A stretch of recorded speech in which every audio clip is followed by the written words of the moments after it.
যে মেয়ে সফল হওয়ার পেছনে একটা পুরুষের অনেক অবদান থাকে, তার ব্যতিক্রম আমি নই। আজকে আমার উপবিশ্বাস নামের পেছনে ঠিক একটা সময় সে আমার পুরুষ হিসেবে ছিল আমার জীবনে। আজকে কিন্তু আমার সন্তানের বাবা হিসেবে আমাকে সেই সাপোর্টটা দিয়েছে। আবার অপোজিট আরেকটা কথাও বলেছি যে আবার একটি নারীও ডিস্ট্রয় হয়ে যায় কিন্তু সে একটা পুরুষের কারণে, হয়তো বা সামাজিক ভাবে, পারিবারিক ভাবে।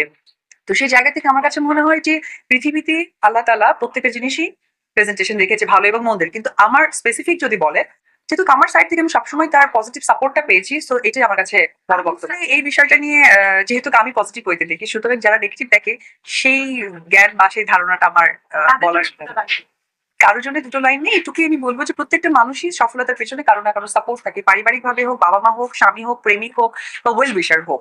সো যখন যে সেই সাপোর্টটা দিবে বা তার কারণে যদি একদিনও আমি উপকৃত হয়ে থাকি, তাহলে সেটাকে আমি অবশ্যই সাধুবাদের সাথে সব সময় প্রেজেন্ট করে যাই। ওনার ইন্টারভিউ আমি কি করে দিই, এটা তো এক একটা মানুষের ব্যক্তিগত উত্তর।